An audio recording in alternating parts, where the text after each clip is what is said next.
warahmatullahi wabarakatuh. Perkenalkan, nama saya Alina Izati dengan NPM 2013-05-3096, kelas 1B dari Prodi PGSD, Fakultas Keguruan dan Ilmu Pendidikan Universitas Lampung.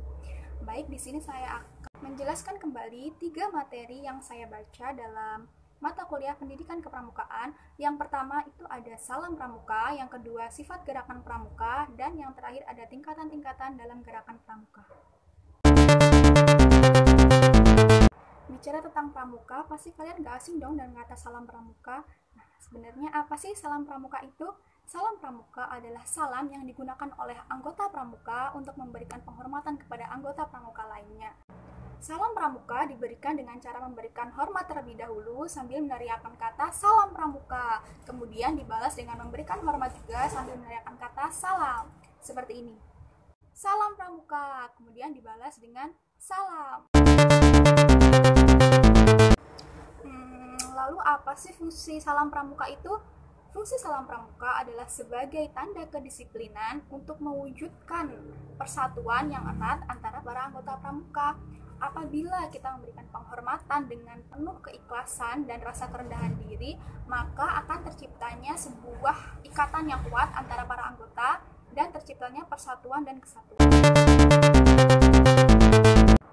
Oke, next kita ke macam-macam salam pramuka. Salam pramuka itu ada 3 macam. Yang pertama salam biasa, yang kedua salam hormat, dan yang ketiga ada salam janji. Salam biasa itu diberikan atau digunakan kepada sesama anggota pramuka. Sedangkan salam hormat itu diberikan kepada seseorang atau sesuatu yang kedudukannya lebih tinggi dari kita, seperti kepada bendera kebangsaan, kepada para pejabat atau petinggi negara, dan pada saat kita menyanyikan lagu Indonesia Raya. Kemudian salam janji itu digunakan pada saat anggota pramuka mengucapkan janji seperti janji Dwi Satya atau Trisatya. Oke, materi yang kedua yaitu tentang sifat gerakan pramuka. Gerakan kepanduan ini memiliki 3 ciri atau 3 sifat. Yang pertama yaitu nasional, yang kedua internasional, dan yang ketiga itu universal.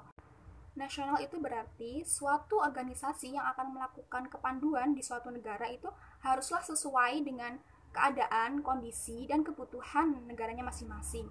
Nah, sedangkan internasional itu berarti bahwa suatu kepanduan di negara atau di dunia itu haruslah memiliki ikatan yang erat dan persaudaraan antara kepramukaan di suatu negara dan dengan di negara lainnya.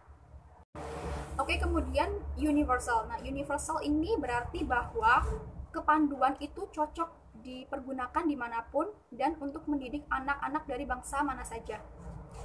Karena dalam pendidikan kepramukaan ini menggunakan prinsip dasar dan metode kepanduan. Oke, sekarang kita lanjut ke materi yang ketiga, yaitu tentang tingkatan dalam gerakan pramuka. Nah, tingkatan ini merupakan tingkatan yang berdasarkan oleh kemampuan anggotanya. Kemampuan ini biasa disebut dengan syarat-syarat kecakapan umum atau SKU.